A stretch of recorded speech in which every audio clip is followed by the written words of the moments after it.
அனைவருக்கும் வணக்கம். ஒரு செய்தி ஒன்று சொல்லட்டுங்களா? நம்ம செந்தில் பாலாஜி ட்ரிபிலிகேன் போலீஸ் ஸ்டேஷனுக்கு இன்னைக்கு ஒரு கடிதம் எழுதியிருக்காரு. நிறைய கதையா எழுதியிருக்காரு. அது என்ன அப்படிங்கிறத இந்த வீடியோல டீடைல்டா பார்த்துருவோம். அதே மாதிரி கூடுதலா இந்த தாவேக அரசுல போயிட்டு இருக்க சில முக்கியமான தகவல் கிடைச்சிருக்கு. அதை பத்தி இந்த வீடியோல பேசிடுவோம். ஃபர்ஸ்ட் விஷயம், இந்த செந்தில் பாலாஜி பத்தி பார்த்துடலாமா? அதுவும் ஒரு ஆர்டர் படி போயிடலாம் அப்படின்னு நினைக்கிறேன். என்ன அப்படின்னா, ஒரு 4 நாளைக்கு முன்னாடி சென்னை உயர்நீதிமன்றம் செந்தில் பாலாஜிக்கு முன்ஜாமீன் கொடுத்துட்டு கூடவே என்ன சொல்லியிருந்தாங்க அப்படின்னா, நீங்க ட்ரிபிலிகேன் போலீஸ் ஸ்டேஷன்ல போயிட்டு அண்ணனும் தம்பியும் செந்தில் பாலாஜியும் அசோக் குமாரும் ட்ரிபிலிகேன் போலீஸ் ஸ்டேஷன்ல போயிட்டு காலையிலயும் சாயங்காலமும் கையெழுத்து போடணும் அப்படின்னு சொல்லியிருந்தாங்க. பட் 3 நாளா செந்தில் பாலாஜியோ இல்ல அசோக் குமாரோ வந்து ட்ரிபிலிகேன் போலீஸ் ஸ்டேஷன்ல கையெழுத்து போட்டாங்களா அப்படின்னா இல்ல. இன்னைக்கு காலையில கூட நம்ம ஒரு வீடியோ போட்டிருந்தோம். இன்னைய வரைக்கும் செந்தில் பாலாஜியும் அவங்க தம்பி அசோக் குமாரும் ட்ரிபிலிகேன் போலீஸ் ஸ்டேஷனுக்கு வந்து கையெழுத்து போடல அப்படின்னு சொல்லியிருந்தோம்.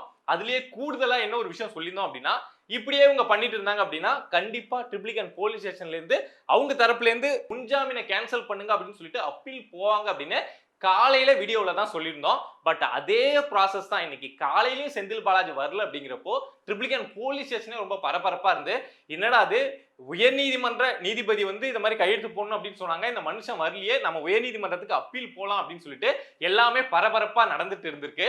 சோ அந்த நேரத்துல தான் உள்ள வந்தாட்டா கௌஷிக் அப்படிங்கிற மாதிரி நம்ம செந்தில் பாலாஜியோடைய ஒரு பெரிய கடிதம் ஒண்ணு ட்ரிபிலிகேன் காவல் நிலையத்துக்கு வந்திருக்கு. அதுல அந்த கடிதத்தை பேரே என்ன சொல்றாங்க அப்படின்னா, செந்தில் பாலாஜி என்ன சொல்லியிருக்காரு அப்படின்னா, நான் எங்கும் ஓடி ஒளியவில்லை அப்படின்னு சொல்லிட்டு தான் அந்த கடிதத்தையே ஆரம்பிச்சிருக்காராம். ஓடி ஒளியல அப்படின்னு சொல்றாரு. ஆனா ஒரு கிட்டத்தட்ட ஒரு 15 நாளா நினைக்கிறேன் ஆள் எங்க இருக்காருன்னு தெரியல. மீடியா கண்ணிலேயே பார்க்க முடியல. அட்லீஸ்ட் ஒரு வாரத்துக்காவது ஒரு முறையாவது கண்ணில் படுவாரு. பட் 5 நாளா கண்ணில் படவே இல்லை. ஆனா கடிதம் வந்து வீர மாதிரி நான் எங்கும் ஓடி ஒளியவில்லை அப்படின்னு சொல்லிட்டு கடிதம் எழுதிட்டு அதுல என்ன விளக்கம் கொடுத்திருக்காரு அப்படின்னா, ஃபர்ஸ்ட் விஷயம், எஃப்ஐஆர்ல செந்தில் பாலாஜி பேர் இல்ல அப்படின்னு நமக்கு தெரியும். அசோக் குமாரோட பேர் தான் இருக்கு. இன்னும் ஒரு 3 பேரோட இருக்கு. அடுத்தடுத்து தான் செந்தில் பாலாஜியோட பேர் சேர்க்கப்படும் அப்படின்னு சொல்லியிருந்தோம். சோ அதை மென்ஷன் பண்ணி எஃப்ஐஆர்ல என்னுடைய பேரே இல்ல, அப்புறம் என்னத்துக்கு நான் வந்து ட்ரிபிலிகேன் போலீஸ் ஸ்டேஷன்ல கையெழுத்து போடணும் அப்படின்னு ஒரு பெரிய சட்ட ரீதியான, இதுக்கு லாஜிக் பாயிண்ட் இருக்கு நான் அடுத்து சொல்றேன், பட் ஒரு பெரிய சட்ட ரீதியான கேள்வியை வந்து கேட்டிருக்காரு. வழக்குல என் பேரே இல்ல, நான் என்னத்துக்கு வந்து கையெழுத்து போடணும், செந்தில் பாலாஜி என்னத்துக்கு வந்து கையெழுத்து போடணும் அப்படின்னு ஒரு கேள்வியை கேட்டுட்டு அடுத்துதான் வீரன் உள்ள வரான்.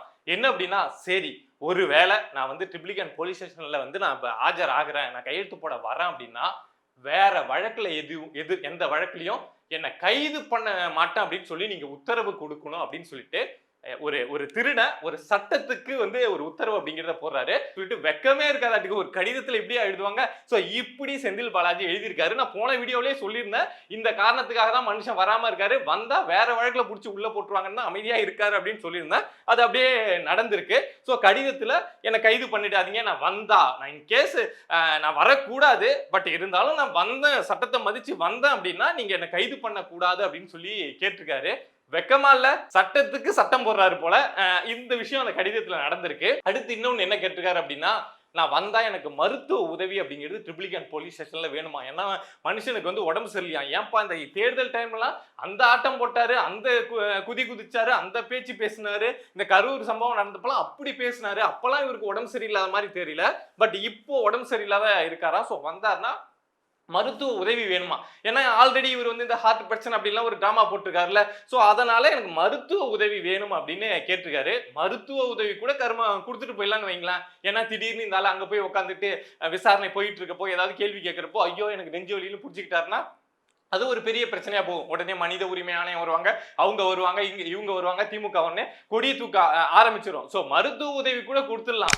இது இல்லாம அந்த கடிதத்துல ஆதவ் அர்ஜுனா இத மாதிரியான தாவேகா முக்கியமான அமைச்சர்கள் எல்லாம் வந்து கரூர் சம்பவத்துல நான் தான் காரணம், இவரா ஏதோ வாக்குமூலம் கொடுத்த மாதிரி இருக்கு இந்த கடிதம் எனக்கு பாக்குறதுக்கு, நான் தான் காரணம்னு சொல்றாங்க. சோ அதனால எனக்கு பயமா இருக்கு அப்படிங்கிற வார்த்தையை யூஸ் பண்ணல, அதனால எனக்கு ஒரு அச்சுறுத்தலா இருக்கு, என்ன நடக்குமோ அப்படின்னு தெரியல அப்படின்னு சொல்லிட்டு அந்த கடிதத்துல சொல்லியிருக்காரு. சோ என்னவோ இது வரைக்கும் செந்தில் பாலாஜி வந்து ட்ரிபிலிகேன் போலீஸ் ஸ்டேஷன்ல ஆஜர் ஆகல, இந்த கடிதம் மட்டும் போய் சேர்ந்திருக்கு. சோ ட்ரிபிலிகேன் போலீசார் என்ன நடவடிக்கை எடுக்க போறாங்க? செந்தில் பாலாஜி வந்து எஃப்ஐஆர்ல பேரே வரலன்னு சொன்னார்ல, அதுக்காக எஃப்ஐஆர்ல பேரை சேர்த்து பேர் வந்துருச்சு இப்ப வாங்கன்னு சொல்ல போறாங்களா, இல்ல உயர்நீதிமன்றம் சொல்லியும் 4 நாளா செந்தில் பாலாஜி வந்து நிபந்தனை அந்த இதுல ஜாமீன்ல வந்து கையெழுத்தே போடல, சோ அதுக்காக உயர்நீதிமன்றத்துக்கு அப்பீல் போறாங்களா அப்படிங்கிறத நம்ம வெயிட் பண்ணி தான் பார்க்கணும். இப்போ செந்தில் பாலாஜி ஒரு பாயிண்ட் சொன்னார்னு சொன்னல, என்ன அப்படின்னா என்ன சொல்லியிருந்தாரு, அந்த வழக்குல என் பேரே இல்ல, நான் இதுக்கு வந்து கையெழுத்து போடணும்னு சொல்லியிருந்தார்ல, அதுக்கு நமக்கு தெரிஞ்ச ஒரு லீகல் பாயிண்ட், ஒரு வேலிட் பாயிண்ட் நான் உங்கள்கிட்ட சொல்லணும் அப்படின்னு நினைக்கிறேன். இந்த இந்த வழக்குல ஒரு பேரே இல்ல. அதுக்கப்புறம் என்னத்துக்கு முன்ஜாமீன் வாங்கினாரு? இந்த வழக்குல தானே சென்னை உயர்நீதிமன்றத்துக்கு போயிட்டு முன்ஜாமீன் வாங்கினாரு. அங்க உயர்நீதிமன்றத்திலே முன்ஜாமீன் கேட்டிருக்க வேணாமே. எனக்கு வந்து வழக்குல என் பேரே இல்ல. என்ன நான் என்னத்துக்கு முன்ஜாமீன் வாங்கணும் அப்படின்னு சொல்லிட்டு கால் மேல கால் போட்டு செந்தில் பாலாஜி வீட்ல வந்து ராஜா மாதிரி உட்கார்ந்திருக்கலாமே. அப்புறம் என்னத்துக்கு முன்ஜாமீன் வாங்கினாரு? ஏதாவது பண்ணி இந்த ஆட்டத்தை அப்படியே கலைச்சு இதுல இருந்து அப்படியே இந்த ஹீட் மூமெண்ட்ல இருந்து எப்படியாவது தப்பிச்சிடலாம் அப்படின்னு செந்தில் பாலாஜி பாக்குறாரு. எனக்கு கிளியரா தெரியுதுங்க செந்தில் பாலாஜியோட பயம் என்ன அப்படிங்கறத என்னால புரிஞ்சுக்க முடியுது. மனுஷன் ஆல்ரெடி ஒரு 470 நாள் ஜெயில இருந்துட்டாரு. அது திமுக ஆட்சி. திமுக ஆட்சியிலே உள்ள போனாரு. எப்படியோ திமுக என்னென்னமோ பண்ணி வெளியில எடுத்துட்டு வந்துட்டாங்க. இதெல்லாம் நடந்துருச்சு. ஒரு 1.5 வருஷத்துல ஜெயில இருந்து வெளியில வந்துட்டாரு. ஆனா இப்போ தாவேக்கா ஆட்சியில உள்ள போனா இன்னும் 4.5 வருஷம் இருக்கு.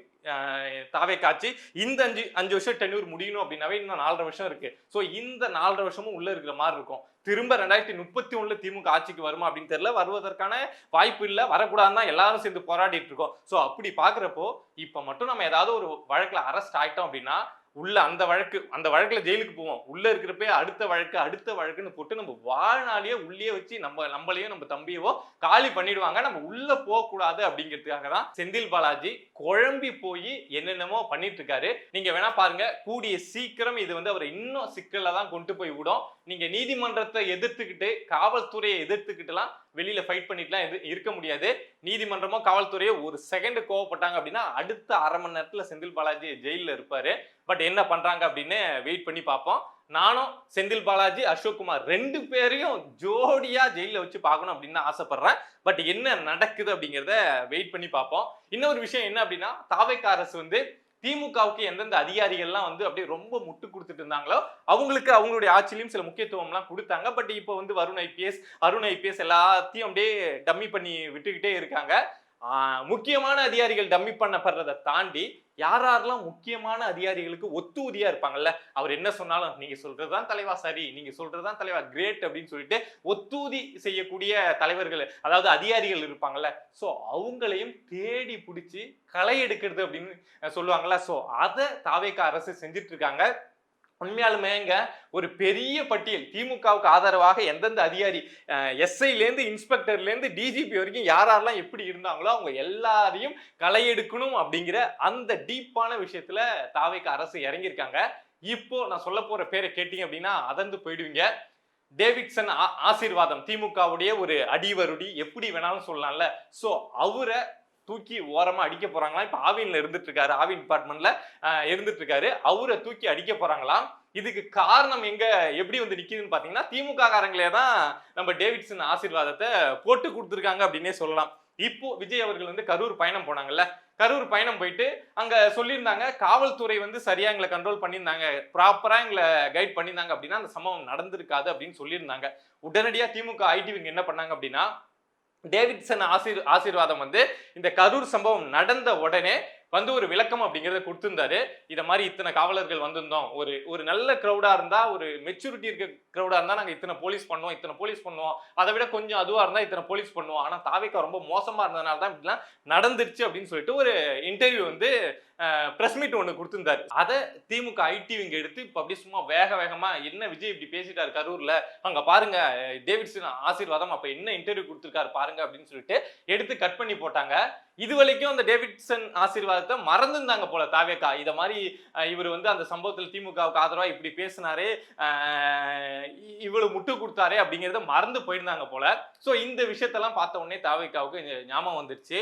சோ இவர் தானே அப்ப வந்து திமுகவுக்கு ஆதரவா பிரஸ் மீட்டே கொடுத்தது, இவர் தானே இவ்வளவு காவல்துறையை நாங்க இறக்கி விட்டுருந்தோம், பாதுகாப்புலாம் சரியா இருந்தோம்னு சொன்னது, சோ உங்களையே தூக்குறோம் அப்படின்னு சொல்லிட்டு டேவிட்சன் ஆசீர்வாதத்தை இப்ப தூக்கி ராமநாதபுரத்துல ஏதோ இருக்கக்கூடிய அகதிகள் முகாம் இருக்கு இல்லையா, சோ அங்க தூக்கி அடிக்க போறாங்களாம். சோ இந்த செய்தியும் உறுதி செய்யப்பட்ட செய்தி தான். சோ இதே மாதிரி அடுத்தடுத்து நிறைய அதிகாரிகள் உண்மையா இந்த களை எடுக்க வேண்டியது அப்படிங்கிறது அவசியங்க. ஏன்னா கீழே இருக்கக்கூடிய எல்லாரையும் கரப்டடா திமுகவுக்கு ஃபேவரான ஆளா, திமுகவுக்கு ஒத்து ஊதுற ஆளா வச்சுக்கிட்டு இங்க நல்லா ஆட்சியை கொடுக்கவே முடியாது. நீங்க என்ன பண்ணாலும் கீழே இருக்கக்கூடிய அதிகாரிகள் எல்லாம் திமுகவுக்கு சொம்பு ஊதுறவங்களா இருந்தா நீங்க நாளைக்கு என்ன செய்ய போறீங்க அப்படிங்கிறது முத நாளே திமுகவுக்கு தெரிஞ்சிருச்சுன்னா நீங்க திமுக திருடர்களை எப்படி பிடிக்க முடியும்? சோ நீங்க உங்களுடைய கட்டுப்பாட்டுல தாவேக்கா வந்து தமிழ்நாடு கொண்டு வரணும் அப்படின்னா அதிகாரிகளை மாற்ற வேண்டியது அவசியம் அப்படிங்கிறது நீண்ட நாளா நானும் சொல்லிட்டு இருக்கேன், எல்லாருமே சொல்லிட்டு தான் இருக்காங்க.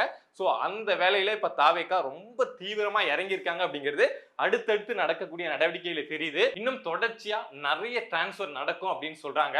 சந்தோஷம். தாவேகாவுக்கு வாழ்த்துக்கள். தொடர்ந்து பேசுவோம். இத மாதிரி நம்மள சுத்தி நடக்கக்கூடிய விஷயங்களை நீங்க தெரிஞ்சுக்கணும் அப்படின்னு நினைச்சீங்கன்னா மறக்காம பிரபா டாக்ஸ் சேனலை சப்ஸ்கிரைப் பண்ணி சப்போர்ட் பண்ணுங்க. நன்றி.